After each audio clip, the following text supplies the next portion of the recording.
In a few hours, I am getting on a plane to fly to the Pacific Northwest. I am visiting Leah, the redheaded witch, who is my best friend, and we're taking a road trip. I'm going to see her, yes, but I am also moving to Washington State at the end of the year.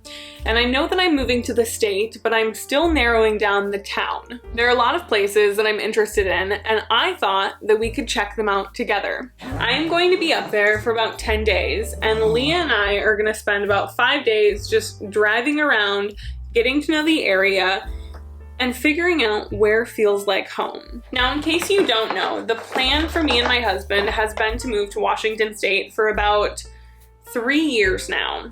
His family is originally from up there, and they live in quite a few areas that I like, but I really want to see the scope of things before I decide where I would like to plant roots. First things first, we have got to pack. So let's go ahead and do that, mundanely and magically. As for magical protection, I don't really go anywhere without a peach pit ward. And one more thing I definitely need to bring is some Cuban coffee for Leah from Miami. Now, if you've never had Cuban coffee, it is one of my favorite things about living in South Florida. And if you ever get the opportunity to come down here, make sure that you try some Cuban coffee. This is one of my favorite brands, and I always try to bring Leah a different brand of Cuban coffee when I go visit her because she loves coffee, she owns a coffee company, and she always likes to try something new. So let's get packing because I have a flight to catch.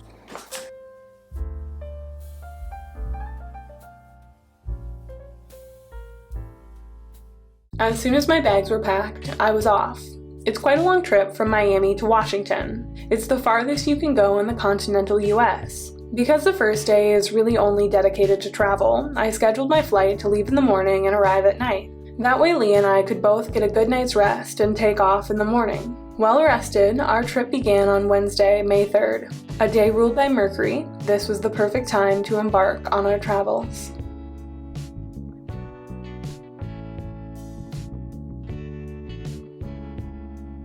I actually can't believe that we're still doing a road trip. It's not really like registered in my head. We're about to leave for it's gonna be 3 nights, 4 days. We're gonna do about 12 hours of driving throughout that time. Yeah. A couple 100 miles. Mm-hmm. See a lot. Mm-hmm. See a lot of Washington that I don't think people are familiar with. I am just excited to discover Washington, see what it has to offer, and find the town that resonates the most with me. I love it. I'm so excited. Me too! Tonight we are sleeping in Bellingham, which is it's one of the most northern cities in Washington. It's about an hour away from the Canadian border. So we're driving really far north today. It's going to be about 4.5 hours from where we are right now. And then we're going to work our way backwards on this trip. And I will tell you the name of each place that we go to and record the coffee shops and the bookstores and the downtowns, wherever our heart's desire. Yeah, we're just leaves in the wind. We are literally leaves in the wind. Leaves in the wind. I'm excited. Me too. Let's go. Let's go. Along the way, we stopped to visit a few of Leah's childhood homes. She spent a couple years growing up in Washington State, so it was really nostalgic for her to see these places after being gone for so long. That chapter of our road trip can be found in Leah's vlog, so make sure to watch that to see this adventure through her eyes. I loved hearing her reminisce about the time that she spent there as a kid. The convention center, and then we have the heritage park and visitor information and maps, and last but not least we have the Alderwood shopping. Don't know what that is, but we're gonna see it.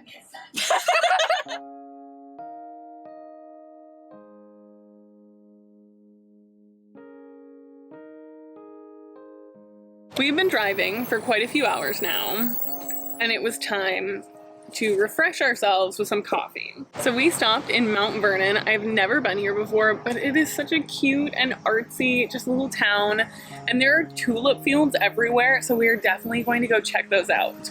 That's a last minute decision that we just made. That was not on the itinerary. As mentioned at the beginning of this video, we're just leaves in the wind. So we're just talking to people, seeing what is going on. We're gonna walk around. This is one of the areas that I'm really interested in. And then tonight we're sleeping in Bellingham, which is another city that I'm interested in.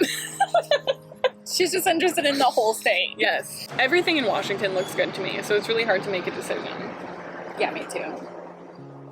It's all nice. It is. And there's so many different aspects. Like, you've got little coastal beach towns. Yeah. And then, like, in the forest. And then more of, like, cities and, like, agricultural areas. You even have prairies. And a desert. We got it all. We got it all. Who knows where I will end up?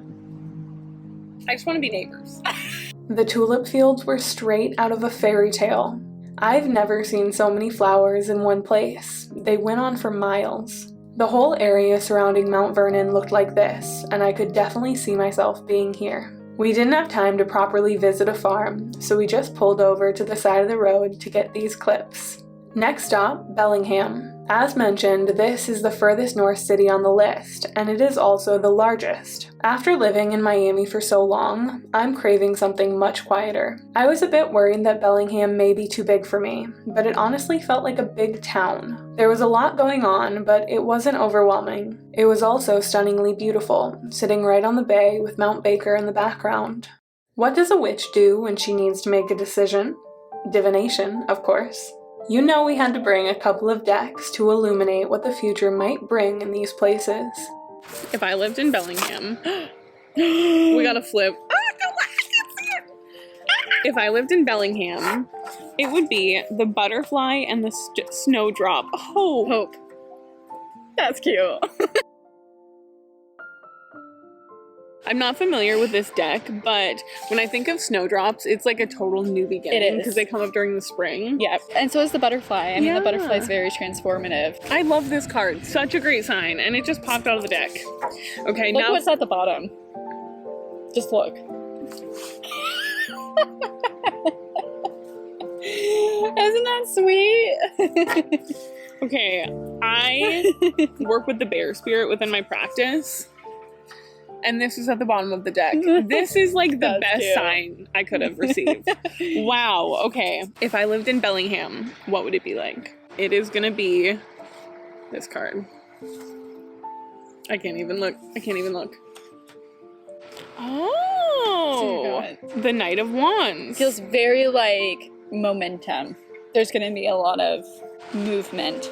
Yeah, I think that this would show like the activity in my life is going to pick up a lot. Yeah. And be busier. I find myself really falling into a slump in Florida because every day kind of feels like the same, and I struggle with not having seasonal changes, and you know, it's just not my place. But I already have like so many plans, and I don't even live here, but I can see the things that I want to do. Mm-hmm. Try new hobbies and go after new ventures, which is kind of what this card feels like. It feels to me. like Knight of Wands, yeah. This is life in Bellingham, Washington. Yep. We spent the rest of the day exploring, taking in everything Bellingham had to offer. One of my favorite spots was Whatcom Falls. This is a huge park, over 200 acres, that sits in the middle of the city. It was so accessible, and there were so many people out and about enjoying this warm spring day. This city was really special. I have a feeling that we'll be meeting again.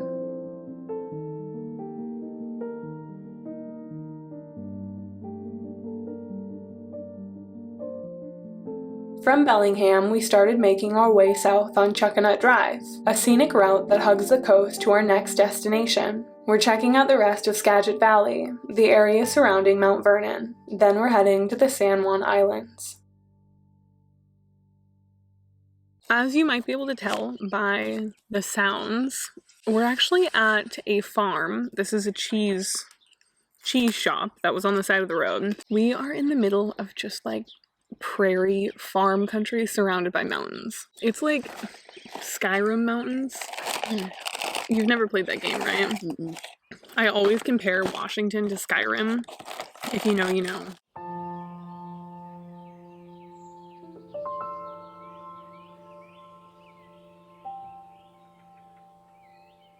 Cheers. Cheers. Oh, mermaids. I was wondering where they were. Cows.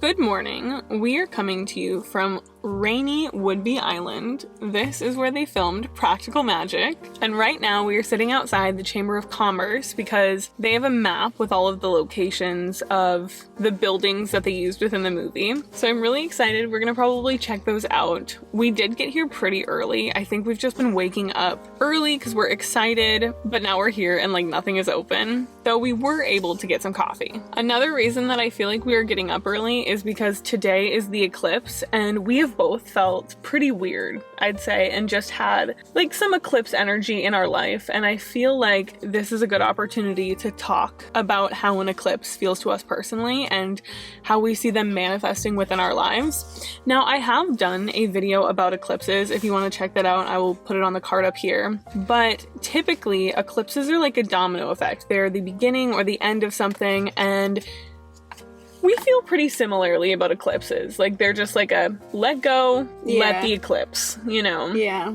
The eclipse is just going to eclipse. And for me personally, I feel like I'm going to live in one of the places that we're visiting during this period. And that is such a great example of what an eclipse is to me, because this is the beginning of a new beginning for me. It's not like something huge is going to happen on this trip, like one specific event. I think when people think of eclipses, sometimes they're like, I'm gonna lose my job, I'm gonna get in a car accident, I'm gonna have like one specific thing happen to me. But it's not really like that. It is the beginning of something. It is a domino effect. And for me, Well, this one in particular, isn't it a closing of the eclipse from October? So like something could have started for you in October, something that's kind of stirred up this momentum. Yep. And then do you know what I'm gonna say? Yes. Okay, keep going. And then this one is kind of like a closing of that chapter, but it's a really like kind of like the momentum is continued from last. And I was here in October. Yes. And I started my job in October. Oh, really? Mm-hmm. Well, do you want to talk a little bit about how you're feeling the eclipse then? When Hannah was here in October, we both had kind of like a starting of a chapter. And because I had just been here for a few months after moving from North Carolina, I was still kind of like on the hunt for like looking for a job. I was in one, and then I was transitioning out of that one and into a new one, and I got my job offer in October. And it's been interesting to see like that workspace just kind of like grow and transform, and the company that I work for got bought, and there's been a lot of transitions. First, I was kind of concerned that my job I was going to get laid off because there was just so many that were happening as this new company purchased us, and majority of our leaders like had gotten laid off the last month or so. So I really was like, oh my gosh, I'm gonna get laid off. But now that I'm kind of looking at it and having a recent discussion with my new leader, I think my job role is just changing. Like, it's gonna be like, hey, we're actually going to move you into more of a leadership role. And the reason why I say that too is because Venus has entered Cancer, which is my Venus return, which is in the 10th house. So which is career and public image. Yeah, so I have a lot of focus on bringing you into a leadership role. Yeah. Even on this trip, I was like, what's the likelihood I'm either going to get laid off or I'm going to quit? Yeah, we were talking about that because in October, the last time we were together, which we made a vlog and you can go watch that. And funny enough, in that one, we visited Twilight locations, and now we're in Whidbey Island visiting Practical Magical. We are in Whidbey Island visiting Practical Magic locations. So that's kind of fun. In October was the first time that I had come up to see you in the Pacific Northwest. And it was the first, like, I'm going to move up here, let me start looking around, blah, blah, blah. And now it's like, I'm going to live in one of these places in 7 months. You're a Scorpio rising. I am a Scorpio rising. So it's like your 1st and 7th house are being activated. Which is interesting because the 1st house is all about your identity. My identity would obviously completely change if I lived in a different place. And then also the reason that we are going to move in 7 months is my husband is finally going to be done with school, and the 7th house is partnerships. So that's really funny because he can't be here right now, he's in school. So I'm up here scouting a place for both of us. And it's very much like a mutual thing, like my decision is affecting another person. So that's really interesting. Yeah. So we're here visiting Practical Magic locations, and the last time we were together, you started a new job. And this time, you're kind of starting a new job. I definitely feel like it is kind of like a new job, and then plus like Fullcraft too, really starting to do a lot of administrative work for Fullcraft with like its growth, and obviously having Joe as part of that too, because I still had Fullcraft last year, but it wasn't at the capacity of where it's going. And we also now have like new partnerships, manufactured, all the fun stuff. The axis of this eclipse is on my second 8th house. Many individuals who are like business owners or entrepreneurs, they happen to do a lot of like administrative work and legal work when they're experiencing 8th house transits. It definitely feels like a very transformative period for both of us. It is cool to see how different too it affects people. Yeah. Like how it kind of manifests. But yeah, I think you're right where a lot of people, I mean, the other day I was like scrolling on TikTok and everyone's like, the lunar eclipse, you're gonna have like a new like, you know, all of this stuff. And I think a lot of people assume that it's gonna be happening on that day. But the truth is like, there have been breadcrumbs since October. Yeah. So it's kind of like what was happening around. That's why a lot of times when I talk to my friend Anthony, who also does astrology, but more modern astrology, he always asks me like, when did you get this job offer? Or like, when did you do this? And I'd have to like look back in my journal. It's another reason why I always recommend having a journal, because you can kind of see like breadcrumbs from the last cycle and when this started. Yeah, it's definitely like a reactivation of the same energy. And again, if you want like specifics about eclipses, I have a fully dedicated video to that. I think we're gonna finish this coffee and then wait a little bit for hopefully some businesses to open. Yeah. And then we're gonna go walk around and check them out. And then from here, we're gonna go catch the ferry, which is always so fun. I've probably only been on like 3 ferries in my life. And every time I'm on them, they're just like so I hate fun. it. Do you get anxious? Yeah. Do I'm like, you? get me to the island that I need to go.